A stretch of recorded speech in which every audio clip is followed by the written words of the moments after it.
Hello friends, welcome back to my channel. और meditation and spiritual life book by Swami Yatiswarananda में आज हम जानेंगे instructions regarding sleep. 5 to 6 hours sleep is enough for the spiritual aspirant. 8 hours are generally too much. Sleep as such is not so much necessary as the conscious minimizing of our nervous and mental tensions at all time of the day. In order to be able to meditate, we should be able to relax. We should first learn how to decrease the tension of our nerves. Very nervous people can never meditate.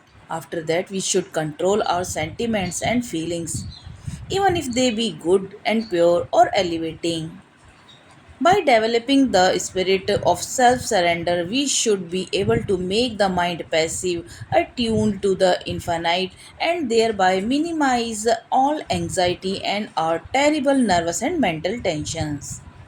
If we are able to do this, we will feel a sort of peace even long before being really able to meditate.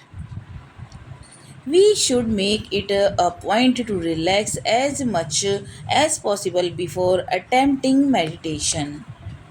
तो नींद से संबंधित क्या instructions देते हैं स्वामी ब्रह्मानंद जी? वो कहते हैं कि 5 से 6 घंटे की नींद एक स्पिरिचुअल एस्पिरेंट के लिए इनफ है, काफ़ी है, ये पर्याप्त है।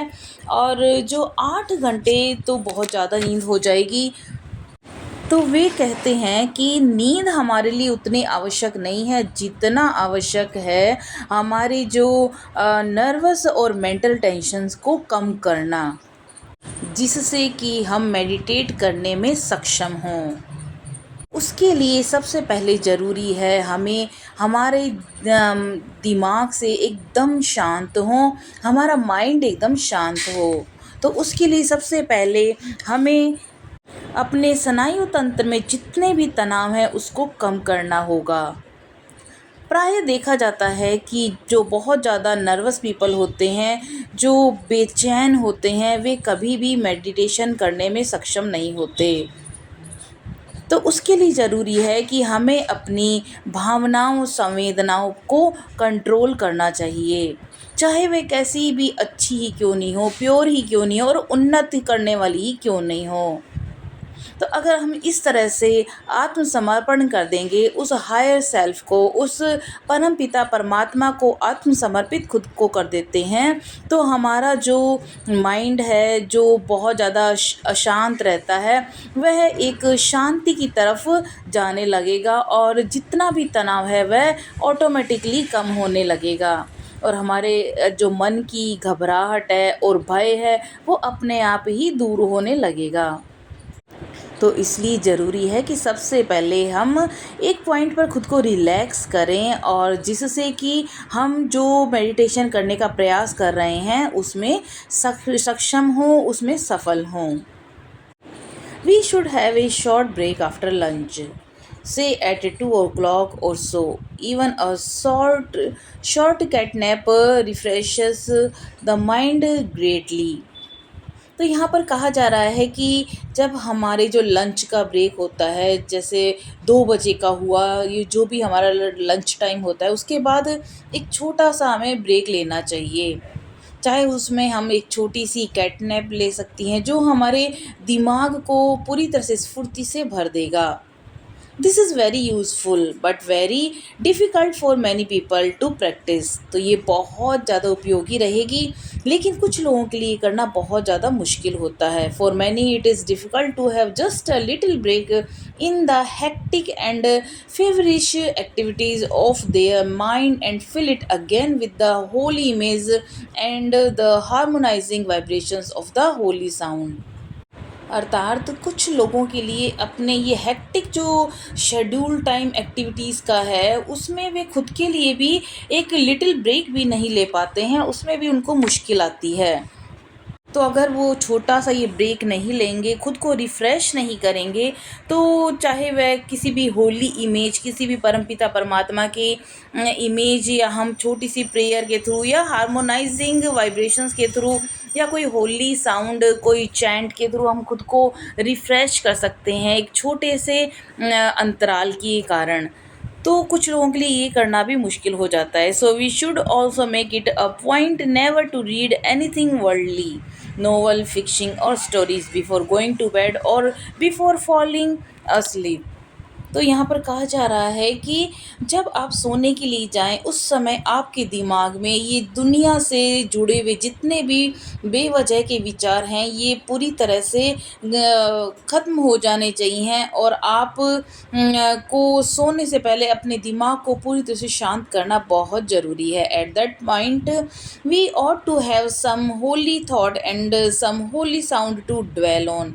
तो उस समय ज़रूरी है कि हम कुछ पवित्र सोच, एक सकारात्मक सोच या फिर कुछ ऐसी ध्वनि हम अपने दिमाग में, अपने माइंड में सुने जो हमको बहुत ज़्यादा एक प्योर रखे और बहुत ज़्यादा हमें पॉजिटिव रखे।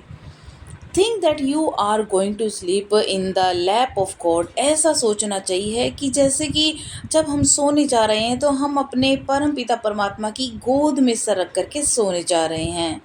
और your soul like a point of light is getting merged in the ocean of divine light। या फिर खुद को ऐसा महसूस कीजिए जैसे कि आपकी आत्मा जो कि एक प्रकाश पुंज है वह मर्ज हो जाती है, वह मिल जाती है, घुल जाती है उस परमपिता परमात्मा के डिवाइन लाइट के समुद्र में, उसके साथ एकदम एकाकार हो जाती है। और सम सच आइडियाज़ या इस तरह के आइडियाज़ आप अपने माइंड में ला सकते हैं जो पूरी तरह से आपको एक पवित्र सोच वाला कर दे। The divine should fill our whole mind before we fall asleep। If we permit ourselves to read something worldly, this goes on working in our unconscious mind during the hours of our sleep and will produce very bad effect।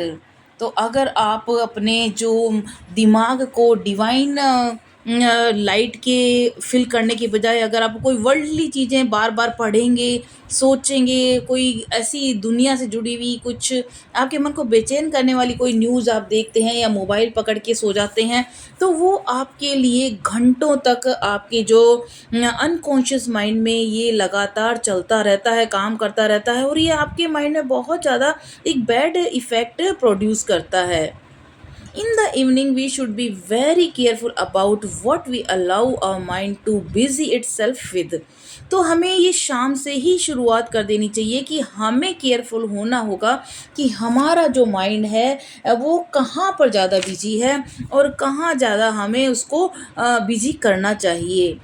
There should be a concentrated and peaceful dwelling on the divine. तो उसके लिए ज़रूरी है कि हम अपने mind को बहुत ज़्यादा शांत होकर कंसंट्रेट करके डिवाइन के साथ उसको कनेक्ट करें।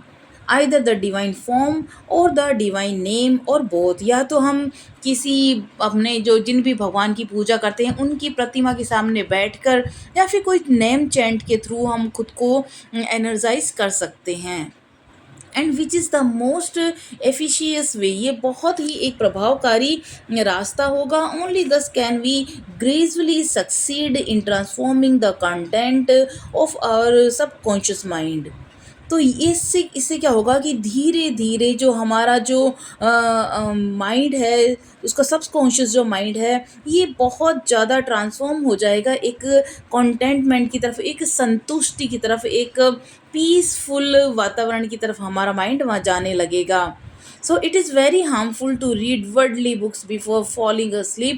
तो जब हम सोने जाते हैं और अगर हम कोई वर्ल्डली बुक्स पढ़ रहे हैं, कोई मोबाइल देख रहे हैं, कुछ ऐसी चीज़ें पढ़ रहे हैं जिससे हमारा दिमाग विचलित हो रहा है, हमारा मन अशांत हो रहा है, तो ये हमारी जो लाइफ पर बहुत बुरा असर डालता है। But we generally do not realise, लेकिन हमें ये रियलाइज़ भी नहीं हो पाता द एक्सटेंट ऑफ हार्म कि हमें कितना इसे नुकसान पहुंच रहा है। We do ourselves by being careless in this respect.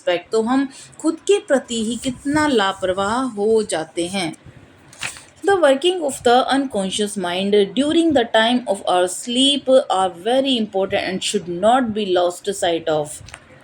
तो हमारा जो अनकॉन्शियस माइंड है, जब हम सो जाते हैं उस दौरान भी अनवरत लगातार काम करता रहता है, और ये भी, इसके बारे में भी जानना हमारे लिए बहुत ज़्यादा ज़रूरी है। So if you find it difficult to remember the lord as soon as you wake up in the morning and also before you go to bed, तो अगर आपको मुश्किल होती है भगवान का नाम सोचने में या नाम जाप करने में, रात को सोने से पहले या सुबह जल्दी उठते ही, तो इसके लिए आप या तो ऐसा कर सकते हैं कि अपने पास अपने जो भगवान हैं उनकी कोई पिक्चर अपने पास में रख सकते हैं।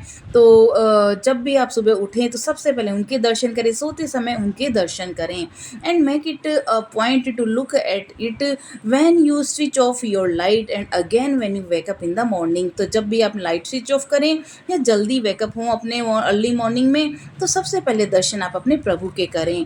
तो इससे आपके अंदर वो पॉजिटिव एनर्जी बहुत ज़्यादा, आप खुद को एक फ्रेश फील करेंगे, एक पीसफुल माइंड आपके खुद को आप रियलाइज़ करेंगे, आपके अंदर वो चेंजेस जो ट्रांसफॉर्मेशन होगी वो बिल्कुल ही मैजिकल होगी। So, if you practice this habit of looking at his picture, you will soon find it difficult to go to bed or wake up without thinking about him. तो अगर आप ये लगातार प्रैक्टिस करेंगे कि रात को सोते जाते समय और सुबह जल्दी उठते ही अपने प्रभु के दर्शन करके ही सोते हैं, दर्शन करते इस समय उठते ही दर्शन करते हैं, तो ये आपकी एक हैबिट बन जाएगी। और जब तक आप उनके दर्शन नहीं करेंगे, रोज़ाना का आपका यही हो जाएगा कि जब तक आप उनके दर्शन करेंगे नहीं, तब तक आपको ना नींद आएगी, ना आप सुबह जल्दी उठ पाएंगे। तो ये आपका प्रयास करना चाहिए आपको कि अपने प्रभु की तस्वीर अपने सामने रखें, और ये आपको सच में आपके लाइफ में अद्भुत परिवर्तन लेके आएगी। So there is one more point which should be mentioned: if you wake up at night, at once begin doing your japa in a quiet, peaceful way without any unnecessary strain.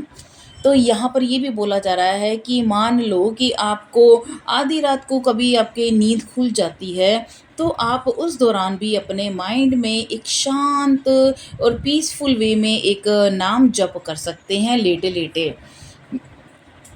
लेकिन अगर आप meditation में हैं, तब ये जो practice है, ये जपा और नींद की, ये साथ साथ कनेक्टेड नहीं होनी चाहिए।